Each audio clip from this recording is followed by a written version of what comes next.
नमस्कार. Hello friends. Shri Swami Samarth. Shri Swami Samarth. तर आपल्या सायली लाईफस्टाईल चॅनल मध्ये आणि आजच्या नवीन अशा छानशा व्हिडिओ मध्ये मी सायली आणि श्री तुम्हा सर्वांचं मनापासून खूप खूप स्वागत आहे.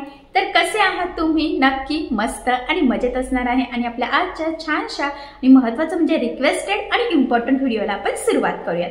तर बघा, ऍक्च्युली याआधी मी तुम्हाला घर बसल्या आपण बिझनेस कसा स्टार्ट करू शकतो आणि आरामशीर 30 ते 40 हजार रुपये महिन्याला कमवू शकतो, तर त्यासाठीच्या महत्त्वाच्या टिप्स ट्रिक कसं हँडलिंग करायचं हे सगळं शेअर केलेलं आहे आपण. आता झालं काय की आता सीझन येऊ राहिलं नवरीचं म्हणजेच लग्नाचं. तर मग ज्यावेळेस लग्न सराई असते तर अशा वेळेस आपला इन्कम वाढू शकतो का? तर हो, ऑब्व्हियसली वाढू शकतो. तर कसा? तर बघा, ज्यावेळेस नवरीचे ब्लाऊज आपण स्टिच करतो ते डिझायनर असतात, त्याला जास्त टाइम लागतो आणि नवरीचे ब्लाऊज आहे याचा विचार करून आपण सुद्धा थोडंसं काळजीपूर्वक लक्ष देऊन ते स्टिच करत असतो. त्याचबरोबर डिझायनर असतात, मी म्हटलीच आहे, लेस सुद्धा छान छान डिझायनर यूज केलेले असतात नवरीच्या चॉईसनुसार. सो अशा वेळेस आपल्या नवरीच्या ब्लाऊजची शिलाई रेट हे जास्त असतात ज्यावेळेस आपण रेग्युलर ब्लाऊज स्टिच करतो त्या मानाने. आणि कोणी पण जास्त सांगतं, म्हणजे ऑब्व्हियस आहे, एखादी साडी घेऊन आलेलं कोणी आहे तर आपण एखाद्या ब्लाऊजचे 400 रुपये सांगितले असेल तर नवरीला 600-700 सांगतो. का? कारण की आपल्याला पण प्रेशराईज असतं की नवरीचे ब्लाऊज आहे व्यवस्थित बसले पाहिजे, डिझाईन थोडी वेगळी असते, लेसही वेगळ्या यूज करायच्या असतात, असं बरंच असतं, त्यांची रिक्वायरमेंट असते, त्यांना काय काय करून एक्स्ट्राचं हवं आहे तेवढं आपण सगळं करून देत असतो. बऱ्याचदा कमरेला हँगिंग वगैरे असते पुढे मागे, तसं रेग्युलर ब्लाऊजला शक्यतो कमी असतं. मग अशा वेळेस नवरीच्या ब्लाऊजची शिलाई ही वाढते. सपोज आता मी म्हटलंच होतं या आधीच, मी म्हटलं की तुम्हाला मी व्हिडिओ शेअर केलेला आहे कसं मॅनेज करायचं. तर मी तुम्हाला 4 ते 5 ब्लाऊज एका दिवसाला कसं आपण मॅनेज करू शकतो तर हे सांगितलेलं आहे. आता जर नवरीचे ब्लाऊज असेल तर शिलाई रेट ऑब्व्हियसली, म्हणजे तुम्ही जर कितीही खेडेगावात राहत असेल तरी 500 रुपये तर कमीत कमी घ्याल.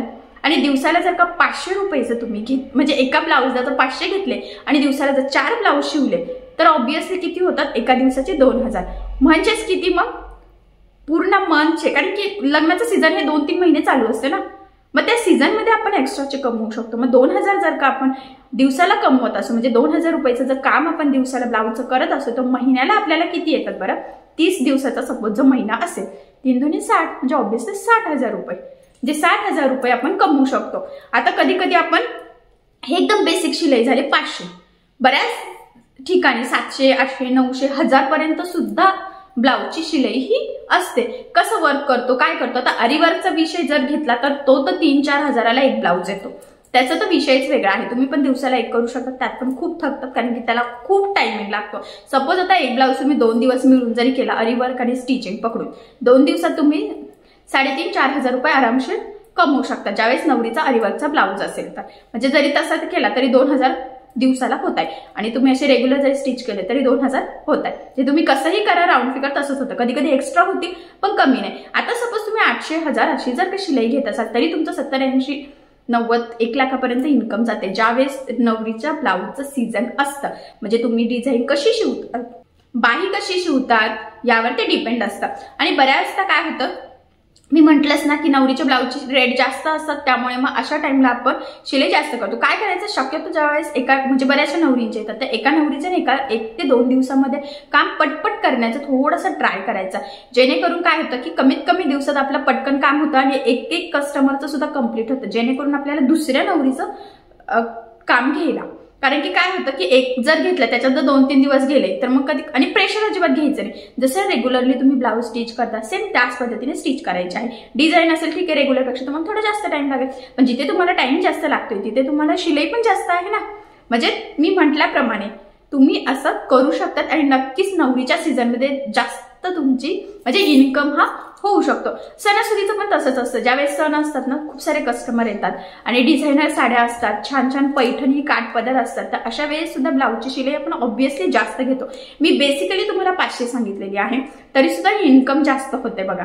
500 जर घेतला, 4 ब्लाऊज जरी दिवसाला केले तरी 2000 होतात ते दिवसाचे, म्हणजे महिन्याचे 60,000 होतात. सपोज तुमच्याकडे 800-900 असेल, ऑब्व्हियस तुमची शिलाई रेट ही वाढणार आहे ना. 1000 पर्यंत असेल तरी वाढणार आहे. आता एरियावर डिपेंड आहे. मोठ्या मोठ्या सिटीमध्ये सिंपल ब्लाऊजची सुद्धा खूप सारी शिलाई असते, त्यामुळे मग अशा वेळेस तुम्ही म्हणजे खूप सारं कमवू शकतात आणि अशा वेळेस काम पण म्हणजे करायचं. पण मी सांगितलंय ज्या पद्धतीने मॅनेज करायचं त्याच पद्धतीने, म्हणजे असं फिक्स ठरवून घ्यायचं की आपण एक बिझनेस करतोय आणि आपला काहीतरी टाइम आहे. कारण ज्यावेळेस तुम्ही जॉबला जातात तेव्हा तुम्ही 9 ते 10 वाजता तरी इन करणार ना. सपोज तुम्ही 10 वाजता मशीनवर बसा, सगळी घरातली कामे आवरून नाश्ता वगैरे प्रॉपर करून आणि मग 12 ते 1 वाजेपर्यंत, माझं म्हणणं आहे 1 वाजेपर्यंत तुम्ही ब्लाऊज 2 आरामशीर काढू शकता. आणि 1 ते 2 जेवण वगैरे भांडे तुमचे काय असतील थोडेफार जेवणाचे वगैरे, त्यानंतर तुम्ही 2 ते 3 3:30 पर्यंत आराम जरी केला, म्हणजे एक झोप काढा किंवा टीव्ही बघा, तुम्हाला ज्यामध्ये रिलॅक्स वाटते ते तुम्ही तुमच्या आवडीने करा. एखादं तुमचं हॉबी असेल तेही तुम्ही करू शकता, फक्त अंग पण टाकू शकतात, काहीही तुम्हाला जसं वाटेल, पण थोडंसं रिलॅक्स, म्हणजे जसं बॉडीला पण असं कंटिन्यू काम नको ना, यासाठी मग म्हणजे बसून नको असं मला वाटते. कारण की सगळ्यात इम्पॉर्टंट तर आपलं हेल्थ असतं, म्हणजे आपलं शरीर आपली हेल्थ व्यवस्थित तर आपण कितीही काम करू शकतो, त्यामुळे त्यालाही आराम देणं तितकंच गरजेचं आहे. त्यामुळे मधला गॅप माझ्या मते तुम्ही आराम करावा, रिलॅक्स थोडंसं. त्यानंतर पुन्हा जरी 4ला बसला, चहा पाणी वगैरे फ्रेश होऊन, तर 4 ते 6 वाजेपर्यंत तुमचं काम होऊ शकतं. त्यानंतर तुमची देवपूजा असेल, संध्याकाळचं स्वयंपाक वगैरे, तुमचं जेवण काहींचं लवकर असतं, काहींचं लेट असतं, त्यानुसार 8-9 वाजेपर्यंत कसं आवरतंय त्यावर आहे. त्यानंतर 9 ते 10 परत तुम्ही दुसऱ्या दिवसाच्या कामाची कटिंग करू शकतात. आणि ह्या पद्धतीने जर तुम्ही मॅनेज केलं तर होतं काय की आपलं इन्कम पण होतं, आपलं काम हे व्यवस्थित प्रॉपर होतं, थकल्यासारखं न वाटतं, खूप प्रेशर पण येत नाही, व्यवस्थित पण होतं आणि आपण काम करतो याचं सॅटिस्फॅक्शन सुद्धा असतं.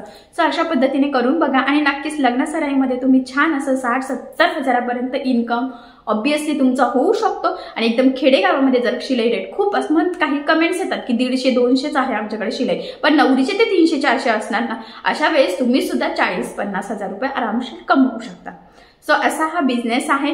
सो तुम्ही घर बसल्या छान असं शिवणकामातलं काम करून तुमचा बिझनेस मस्त असा सेट करू शकतो. आणि खरं तर सणासुदीचं किंवा लग्नसराईमध्ये ना आपल्याला ना एक म्हणजे अपॉर्च्युनिटी असते की आपल्याकडे कधीतरी काहीतरी, नवरी म्हटलं की ती नवीन कस्टमर सुद्धा कधीतरी आपल्याकडे असतं आणि मग अशा वेळेस आपण त्यांना जेवढं बेस्ट देता येईल, फिनिशिंग फिटिंग तेवढं देण्याचा प्रयत्न करायचा, डिझाईनची नवीन आयडिया द्यायची, जेणेकरून तो कस्टमर म्हणजे कधी पण पुन्हा आपल्याकडे ब्लाऊज टाकण्यासाठी रेडी राहील किंवा त्याला वाटेल की नाही आपले ब्लाऊज छान शिवले होते सो आपण यांच्याकडे शिवावा.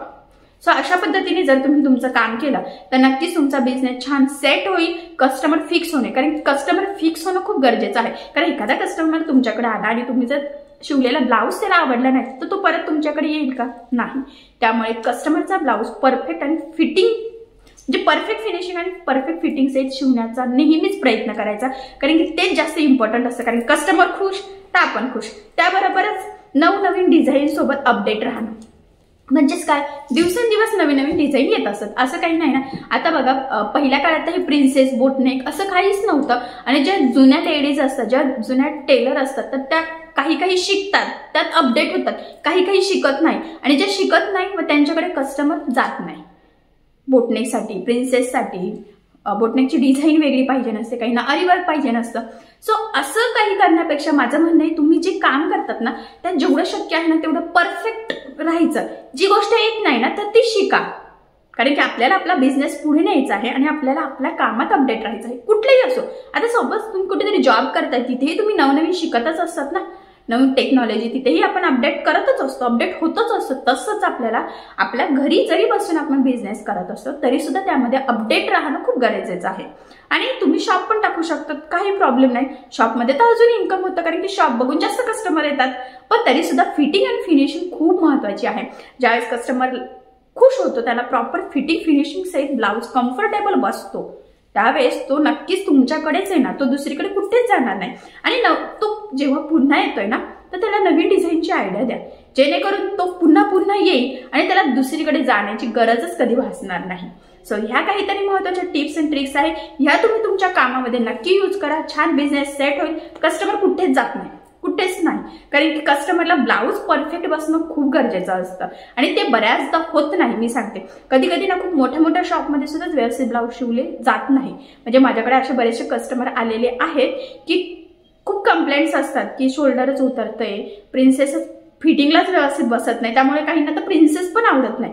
सो असे बरेच प्रॉब्लेम असतात. त्यामुळे तुम्ही जरी घरापासून सुरुवात करत असाल पण परफेक्ट फिटिंग आणि फिनिशिंग द्यायची ज्यावेळेस तुम्ही सुरुवात कराल त्यावेळेस तुम्ही खूप पुढे जाल. आणि या फिटिंग, फिनिशिंग, कटिंग, स्टिचिंगच्या सगळे व्हिडिओ आपल्या सायली फॅशन डिझायनर या चॅनलवर टाकलेले आहेत. तर ते तुम्ही नक्की बघा, नक्की फॉलो करा, नक्कीच तुम्हाला त्याचा फायदा होईल. ठीक आहे. सो चला मग, आता खूप बोलली मी. यातलं तुम्हाला किती पटेल, कशा पद्धतीने मॅनेज होईल त्या पद्धतीने तुम्ही करा. आणि या व्यतिरिक्त जरी तुम्हाला काही प्रश्न पडत असतील तर मला कमेंट करून नक्कीच कळवा. मी तुमच्या प्रश्नाचे उत्तर देण्याचा नक्कीच प्रयत्न करेन. ठीक आहे.